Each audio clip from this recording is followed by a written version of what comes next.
Isang mapagpalayang gabi po sa inyong lahat. Ako po ang inyong Ate Maine at ito ang The Maine Agenda, kung saan ang issue ng bayan ang ating main priority. Pero bago po muna tayo magsimula ng ating programa, ay tignan po natin ang COVID-19 cases ngayong araw. Ngayon nga po ay September 21, 2021, kung saan nga po ang 49th anniversary ng martial law, kung saan dapat po nating tandaan na never again, never forget. Ito po ang active cases ng COVID-19 ngayong araw. As of today, we have 171,142 active cases. At ang total na po, it brings a total of 2,401,916 total COVID cases sa bansa at total deaths po ng 37,074 at total number of recoveries na 2,193,700. Again, pumalo na po tayo sa 2,401,916 na total cases ng COVID-19. Ayan po ang COVID-19 cases sa ating bansa ngayon po, September 21, 2021. So wag pa rin po nating kalimutan to observe yung ating mga health protocols at kung may pagkakataon po tayo, magpabakuna na po tayo. Ayun. Alright, so nais ko lang pong ipaalam sa lahat that the Maine Agenda is produced by Quarantalk Media, and ngayon po, we are now streaming sa FB pages po ng Now You Know at IKOT.PH. So ngayon nga po, September 21, 2021 marks the 49th anniversary of martial law. Ito po ay a very dark period in the Philippine history wherein thousands were killed, tortured, and disappeared. It is a time where human rights, civil liberties were abused and trampled upon by the Marcos dictatorship. A time wherein expressing dissent against the government will get you nga po, tortured, disappeared, and killed. And 49 years later, hindi pa rin po nakakamit ang hustisya ng 70,000 na ikinulong, 34,000 na tinorture at 3,240 na pinatay noong panahon ng martial law. At sa panahon pong ito, sa rehimeng Duterte, kung saan lagana po ang human rights violation, fake news, historical revisionism, at mga Marcos apologists, tila baga po, pilit na namang pumuposisyon ang mga Marcos na bumalik sa kapangyarihan. At masasabi na rin nga ba natin na may pagkakapareho o paralelismo ang martial law na naranasan noong panahon ni Marcos sa administrasyong Duterte? Para po pag-usapan yan, makakasama natin ngayong gabi ang isang human rights activist, specifically po in the field of Indigenous people's rights, a survivor of the Marcos dictatorship, having been illegally arrested, tortured, and detained for 2 years during the martial law period. Sa kasalukuyan po, siya ay nakaupo bilang Advisory Council ng Cordillera People's Alliance at siya rin po ay Chairperson ng SELDA Northern Luzon at SANDUGO Alliance of Moro and Indigenous Peoples for Self-Determination. Ngayong gabi po, makakasama natin si Ma'am Joanna kay Cariño. Hi, Ma'am! Hello, Germaine. Good evening. Good evening po, ma'am. And thank you once again po sa pagsama sa atin ngayong September 21 na makabuluhan pong araw na kailangan natin hindi makalimutan talaga at pag-usapan po. Sa ating pong mga manonood, you may send in your comments and question po dito sa ating comment section. Ma'am Joanna, before we start the program po, maaari niyo po bang ipakilala ang inyong sarili and a little bit about the organization that you represent? So, I am Joanna Cariño. I am an Ibaloy woman, Ibaloy Igorot woman,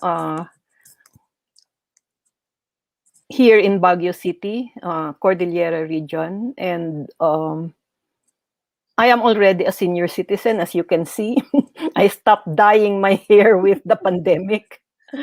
And I have been a human rights activist practically my whole life. Opo.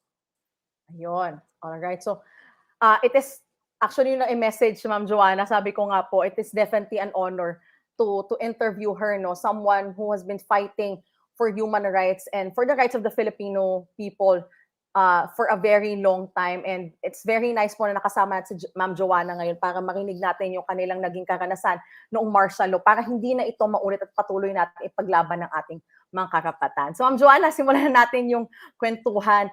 Yeah. Opo, excited na ako marinig yung inyo pong mga ikukwento sa amin ngayong araw. Simulan ko po, when martial law was declared, I'd like to ask, nasaan po kayo noon? At ano po yung pinagkakaabalahan nyo at that time nung dineklara ito? Nung idineklara ang martial law, I was a student activist here Opo. in Baguio. So I was a student at the University of the Philippines, Baguio. And in the years before martial law, kasi there was an economic and political crisis in the years right before martial law. So dumadami ang nagproprotesta, lumalabas sa Opo. kalye. And it is in the nature of youthful idealism. Siyempre, I was still so young then. You know, it's in the nature of youthful idealism to seek answers and Right. solutions to work for a better society, especially as Philippine society then was beset with problems.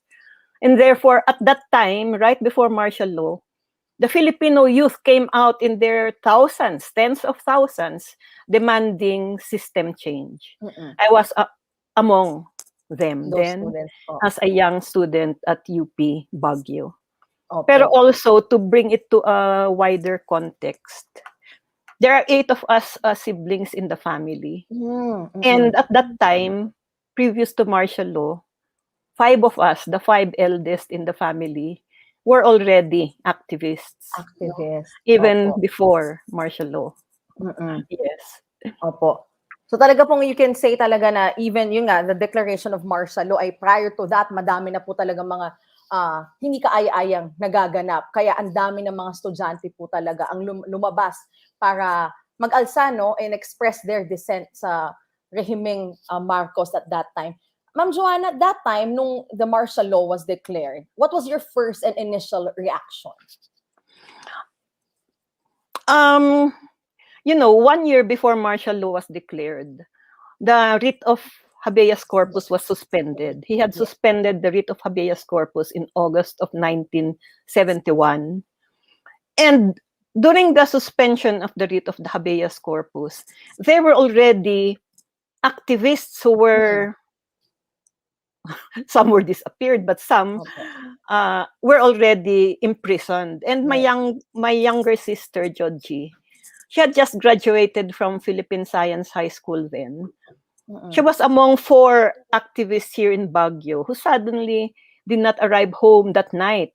And so we were looking for them all over, only to learn in the following days that they were already in Camp Crame. She was only 16 years old at that time.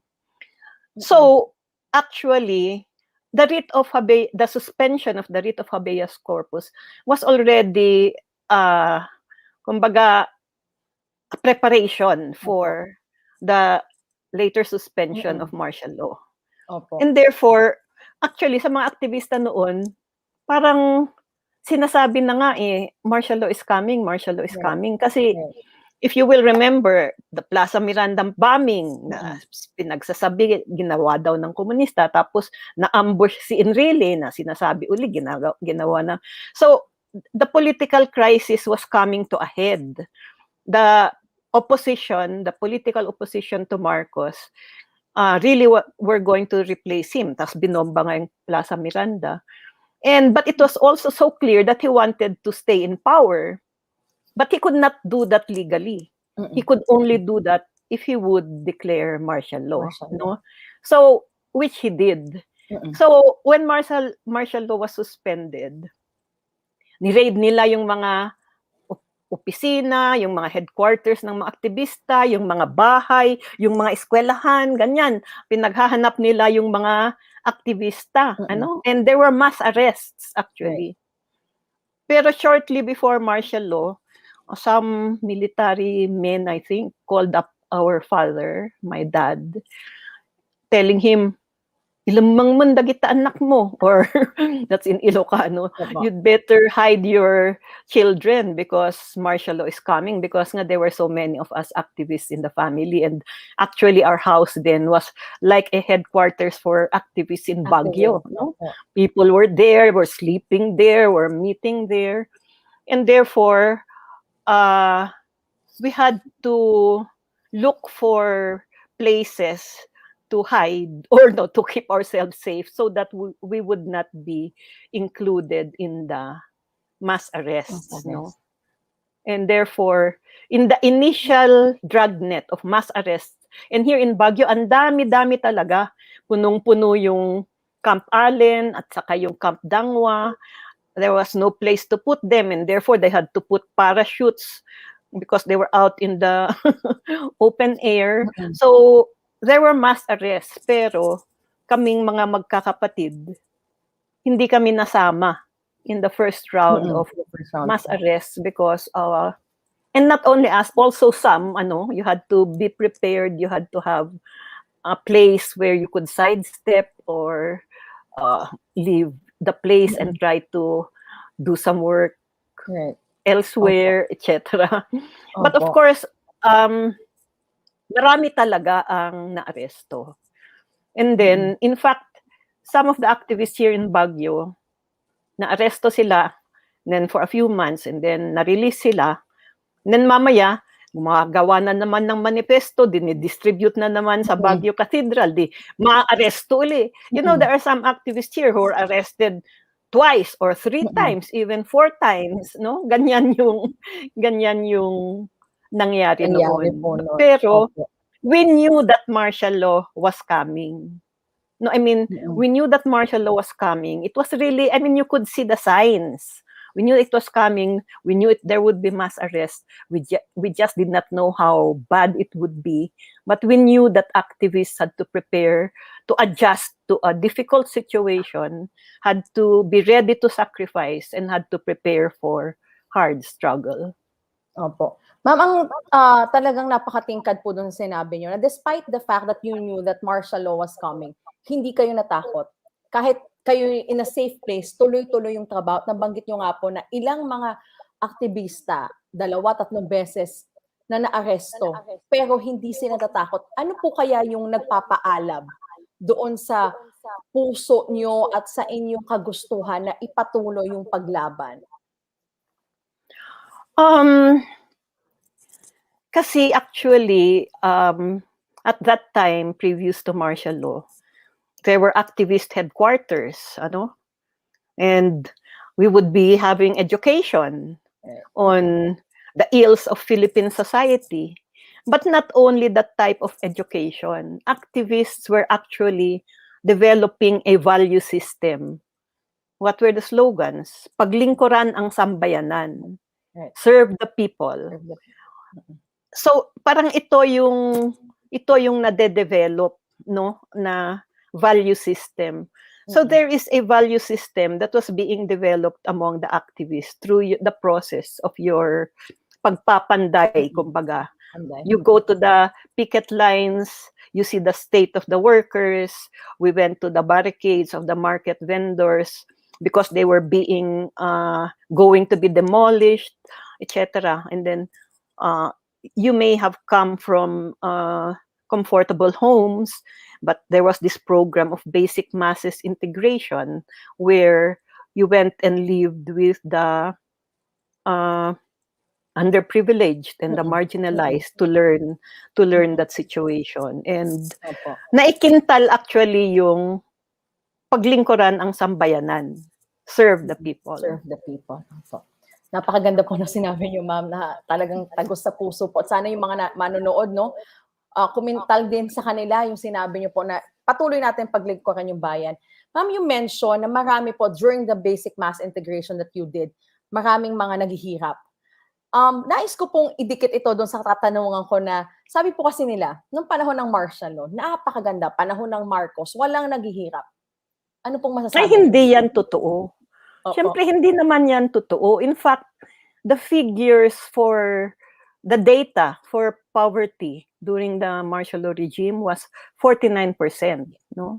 And then, after martial law was declared, and then we had to go underground. Kasi there is no other recourse. So that's why many went underground. Many even joined the New People's Army. Kasi otherwise nga, makukulong ka, matutorture ka, mamamatay ka, etc. And for those who, like you had to adjust your methods of work at ganun nga. So, I went to the provinces. I lived with peasant families, with workers' families. And poverty was really, I mean, talagang grabe yung poverty. I do Poverty. not know what they say when they say that it is a golden age. Kasi hindi ko naman yan nakita, ano. Opo. Ma'am, I hate to ask you this po, no? Pero ano po yung inyo po yung naging personal na karanasan? Per our research po, and kayo po ay nakulong, no? During the martial law era. How was that experience, if you may share to us po? If you're comfortable with it po. Actually, I talk about this because we have to share this so that the people will know the truth, no?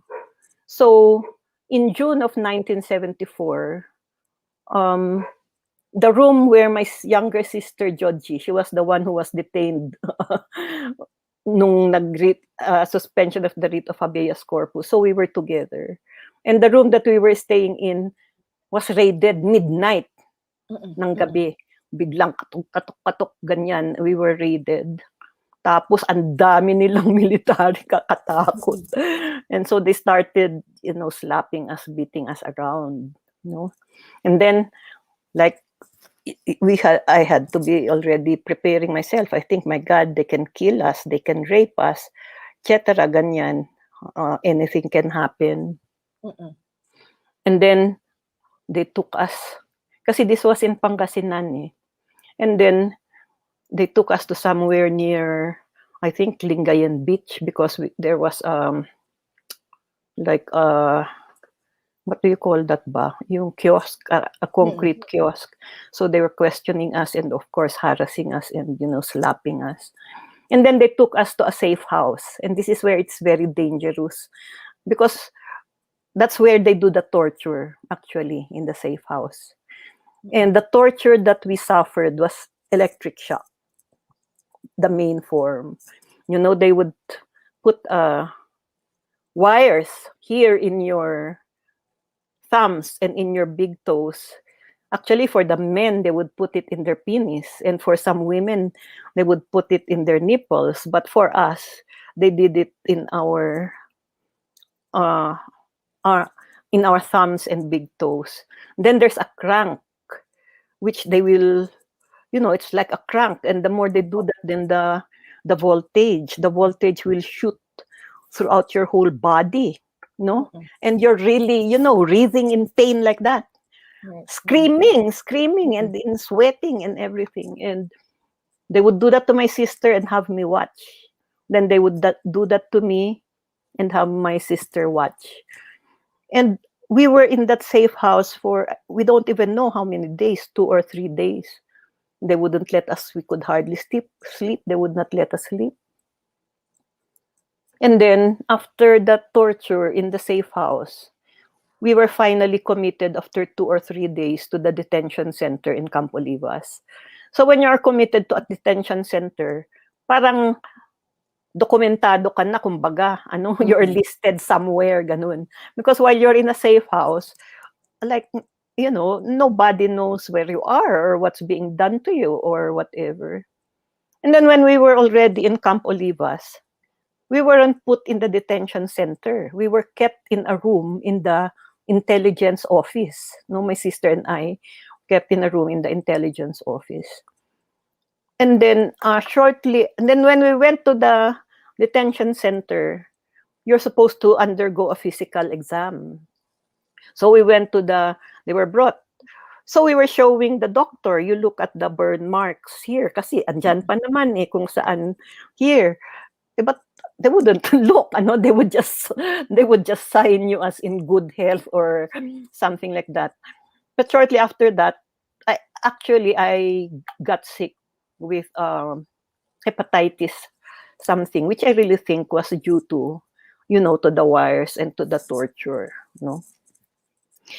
But while we were in prison there in the room, in the intelligence office, torture was also being done. So it's not only in the safe houses, they were also doing this in Camp Olivas. We could see activists, they would be brought into that next room, and then we could hear the screams and the moans and the, sounds of torture. And because we were kept in the intelligence office, one day we saw a busload, more than a busload, of new political prisoners. Some of them could not walk. Some of them really had, extreme, injuries, etc., like that. And then we heard their stories of extreme torture. There's that book by Raisa Robles where she actually details and accounts the torture. And also, our story is also part of the Amnesty International report of 1975 because for some reason, Marcos allowed Amnesty International to come in because he kept on saying that there were no political prisoners. And then they were able to visit, and then they came to Camp Olivas, and so they interviewed the political prisoners there. And so we recounted our stories of torture, which they included in their report. So torture, this is very inhuman.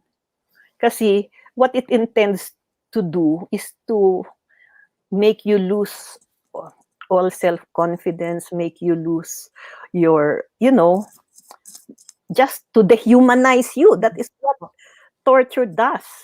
And that was SOP, Standard Operating Procedure, during the martial law regime. And this is well documented. It's hard to believe because it's so inhuman. But it happened. 35,000 tortured during that period of martial law. That was a lot po, no, ma'am.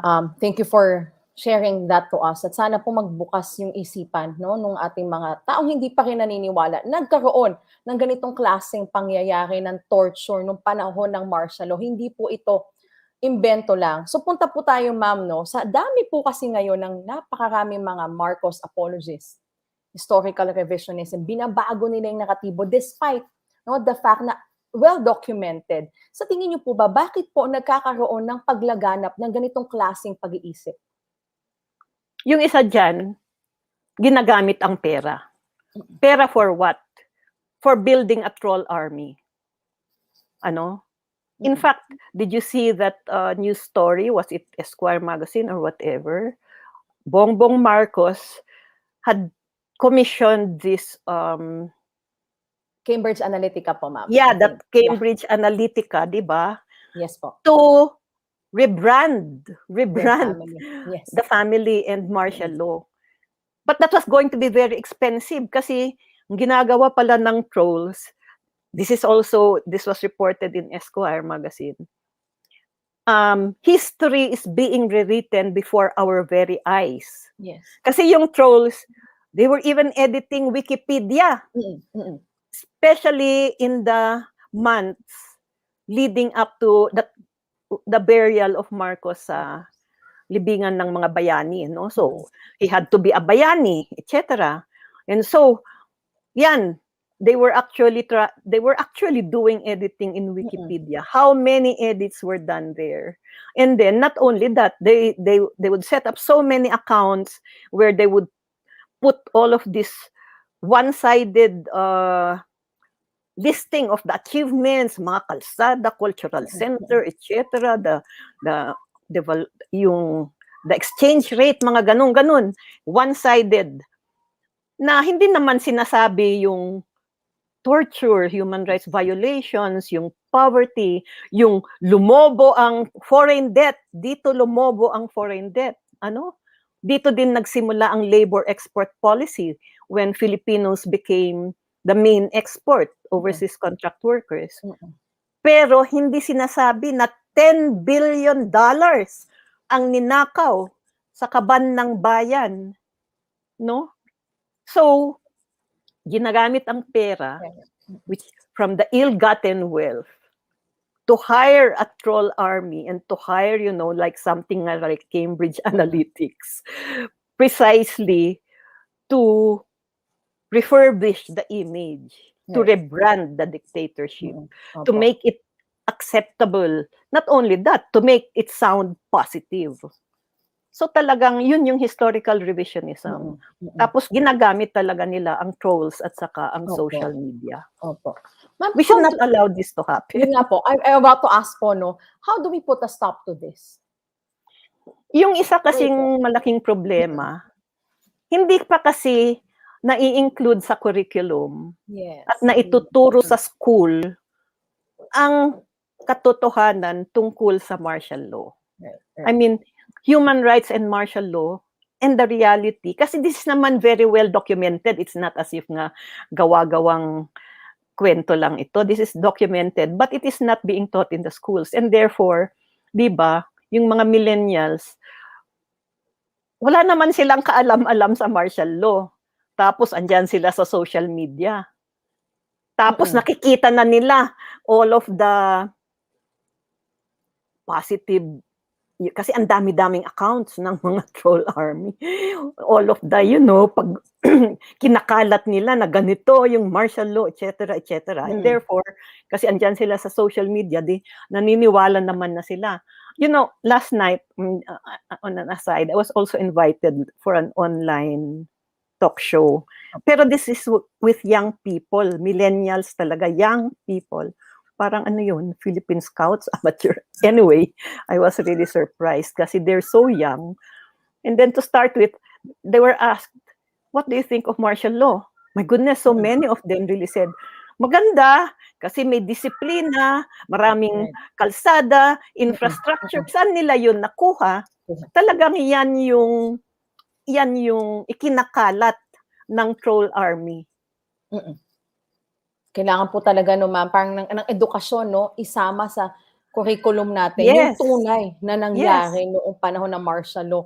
Ang dami naman pong resources, well documented, and yet bakit to lumalaganap yung ganitong historical revisionism. At ang dami pong Marcos apologists, and yun nga po recently, nagkaroon nga po ng interview with Bongbong Marcos. Ano po masasabi natin doon, ma'am, na parang he was painted in a different light, na parang ang nang sinasabi ay okay, parang wala namang nangyaring tawag dito, atrocities nung panahon ng kanyang ama, at binigyan pa ng platform. Dapat po ba natin bigyan ng platform yung mga ganitong klaseng, kagaya po nung panahon ni Marcos, kagaya po ni Bongbong, dapat po ba natin silang bigyan pa ng platform?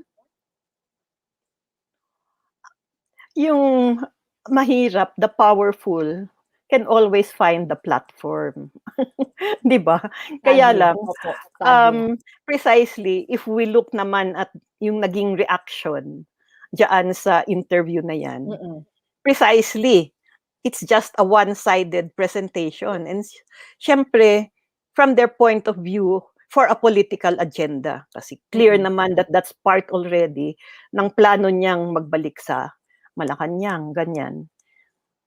So, I mean, that's why it's very important to have educational activities like this. Kaya lang, hindi yan sapat talaga.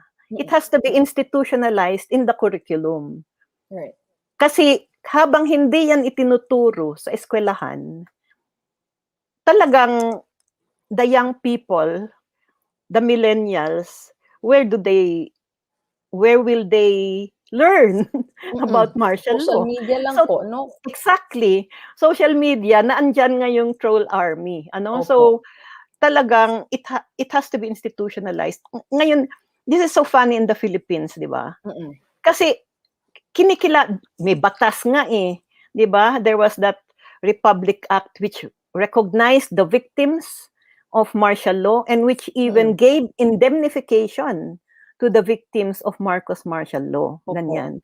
So, kahit naman, in other words, yung batas already recognized the torture, the EJK and everything. The victims, some of the victims, not all, have been compensated, have been indemnified. Tapos, these are the realities. Tapos sasabihin nila, walang atrocities, walang kwan.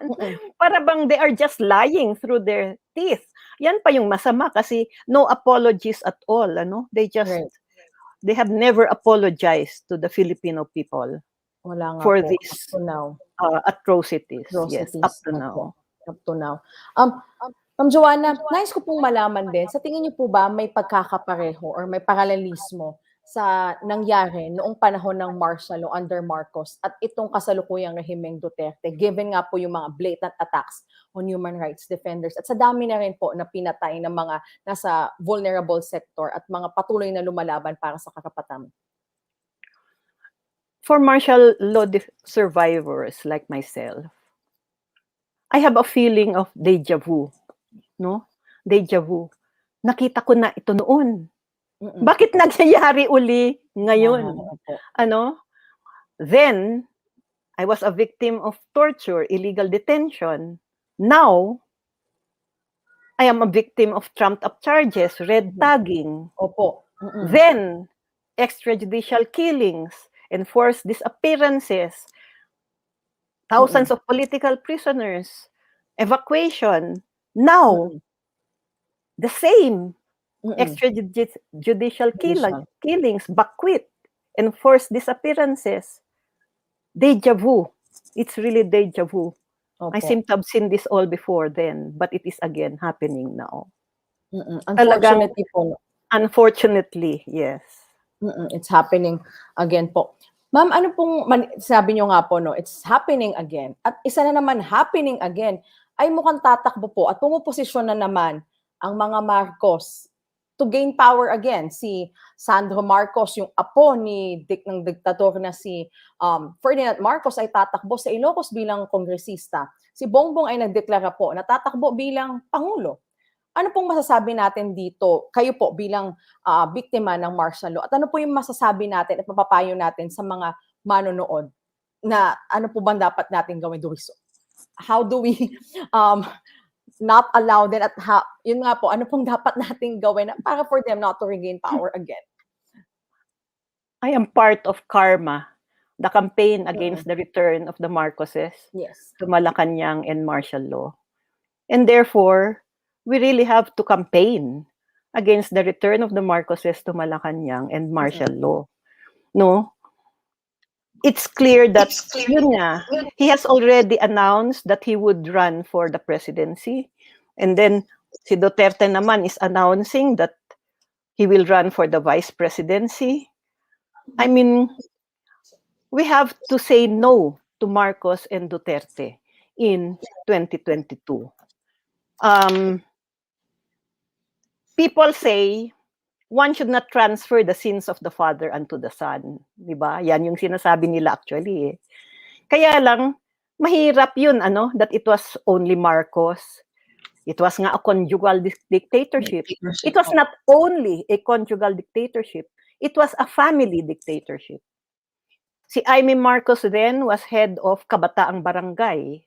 Yung isang Trajano na estudyante sa Lyceum who was critical of her in a forum there was suddenly found killed in the streets. Si Bongbong was sent to study in London. His father bought him a house there, another for his guards, using ill-gotten wealth that was stolen from the Filipino people. When he came back to the Philippines, he was made head of the Philcomsat, and he was commissioned into the armed forces of the Philippines. In fact, you even see him look at the pictures, you even see him in fatigue or camouflage military uniforms. So, they were also part of the whole dictatorship. No? And therefore, they cannot wash their hands of the sins of the father because they were also part of that whole dictatorship. And yun nga they have never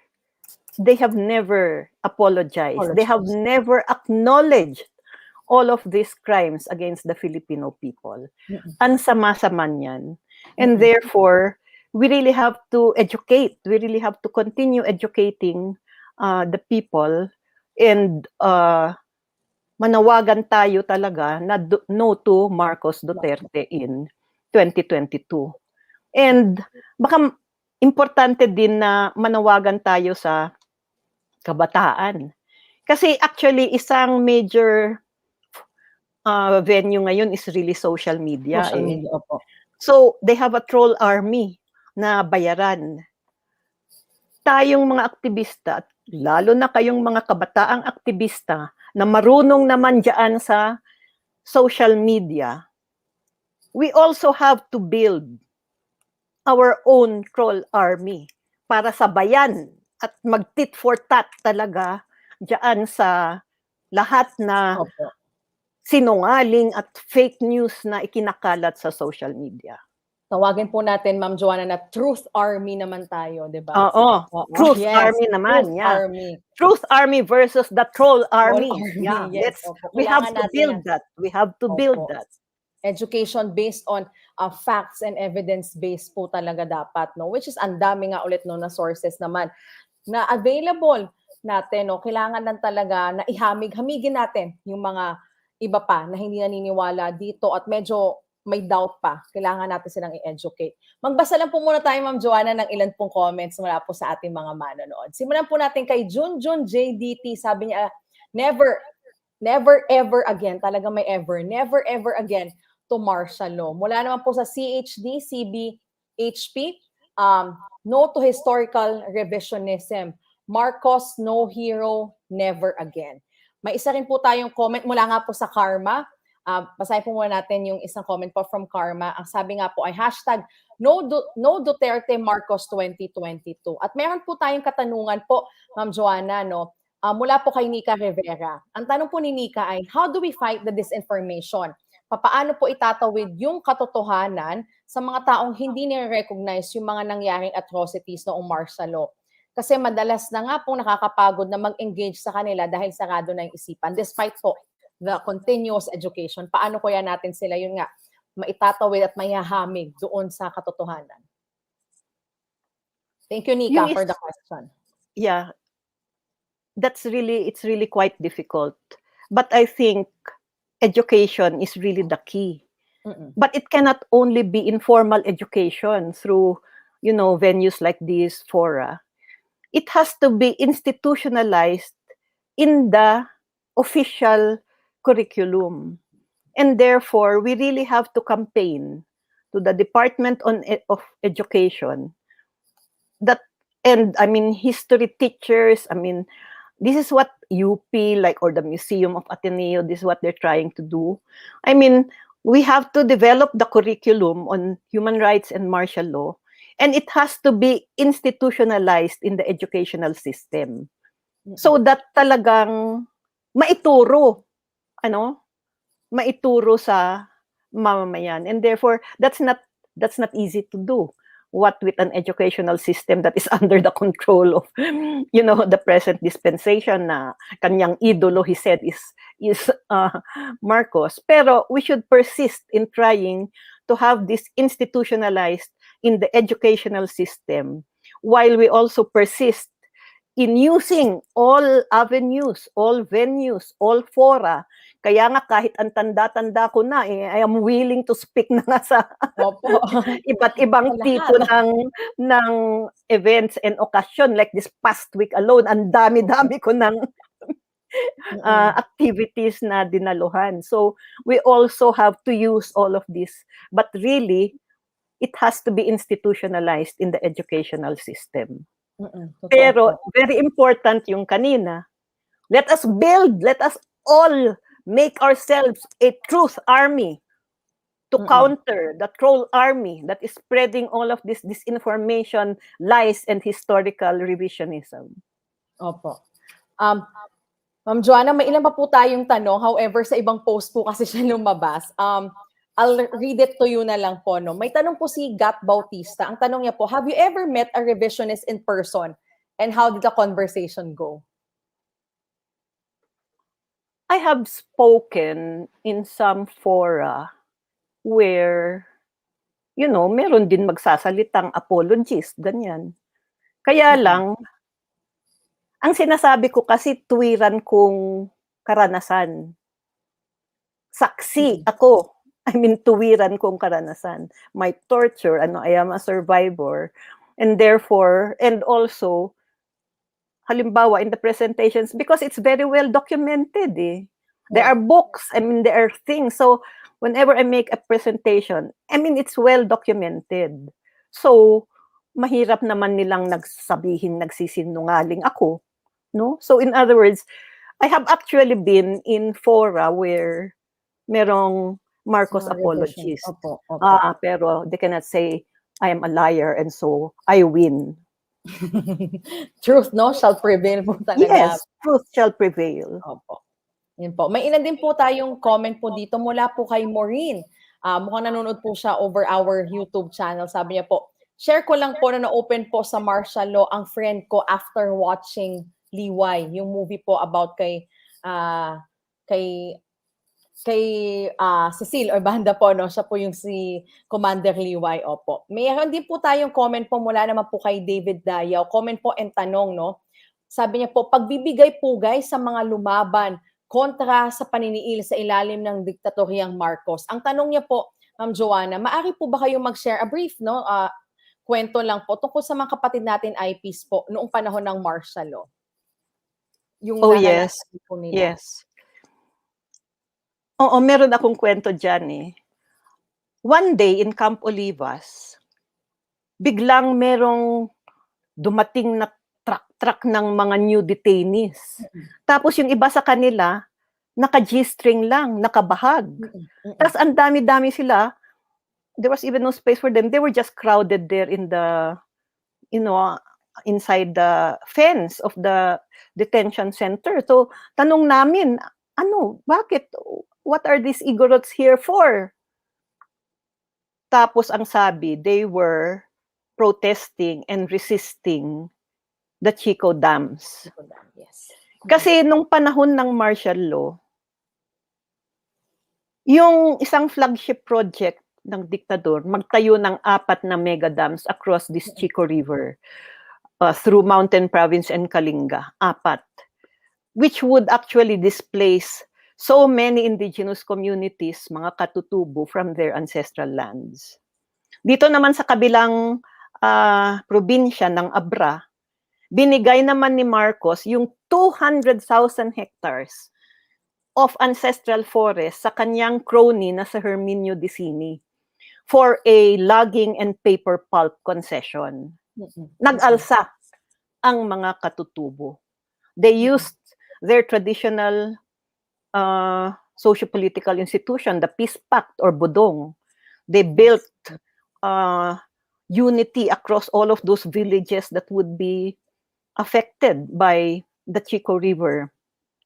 Dinala si Manda Elizalde dun, the presidential assistant on national minorities. He did not succeed. Dinala nila yung ang dami-daming military to force the people to impose this development aggression upon the people. But the people used their indigenous practice of futad, which is total community mobilization of indigenous communities, men, women, and children, to resist the project. Hindi nila na itayo. World Bank funded project. This was early in the years of martial law, the darkest years of martial law. 74, 75, 76, nag-aalsa sa kabundukan ng Cordillera against the Chico Dams. Hindi nila na itayo. At kahit yung Cellufield Resources Corporation.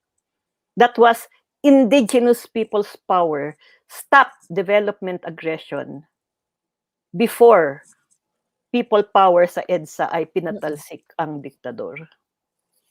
Pinapractice na po talaga ng ating mga kapatid na katutubo, no, na makikita din po natin hindi lang yung human rights ang tinrampol upon ng rehimeng Marcos, kundi pati yung environmental natin, no, at yung cultural as well, yes. No, sa nais po nilang gawin na development aggression kasi marami nga daw po, sabi nyo nga po, ang madi-displace ng mga indigenous peoples. Magbasa lang din po ako ng ilang comments po, no, mula po kay Marcos San Gabriel. Ang sabi niya po, I think one of the reasons why revisionism works is because it creates an illusion and pride of what we allegedly were and what we could have been. Pinoy pride can sometimes speak to being toxic. Dagdag niya pa, human rights and martial law remain trivial in basic education. Narratives, analysis, and critical thinking is not necessarily integrated. We need to support teachers and implementers to institutionalize the study of martial law in the Philippines and other concepts such as human rights and the roles of the state. Ayun nga po, sinusugan niya po yung sinabi niyo po kanina, Ma'am Joanna, na kailangan talaga institutionalize natin yung ganitong yung pag-aaral tungkol sa martial law, human rights sa ating mga curriculum po. Ma'am Joanna, bago po tayo magtapos dito sa ating napakayabong na naging discussion at ang dami po natin natutunan, tiyak po yung ating mga manonood gayon din po, no? Meron po ba kayong closing message or parting words po sa ating mga manonood, lalo na po sa mga patuloy na lumalaban po sa karapatang pantao at patuloy na nilalaban na hindi na po maulit ang martial law? Let us always remember the horrors of martial law. We should never forget. And so we remember and spread the remembering by speaking in various fora such as this. Let us persist in building the critical mass and the broadest united front against tyranny and dictatorship, which was able to oust the dictatorship then, even as we seek to replace the dictator now. And we should always hold on to the timeless slogans of that period. Makibaka, wag matakot. Be resolute, fear no sacrifice, and surmount every difficulty to win victory. Justice for all victims of human rights violations. Never again to martial law. No, Duterte Marcos in 2022. Thank you po, Ma'am Joanna. Maraming salamat po sa pagsama niyo sa amin ngayong gabi. At ipagpapatuloy po namin ng mga bata aktivista ang paglaban niyo po upang hindi na po maulit ang martial law. Never again, never forget. Thank you again, Ma'am Joanna. Have a Thank great you night also po. for this opportunity to share my story. Thank you. Thank you so much. Isa po kayong inspirasyon sa aming lahat. Thank you po.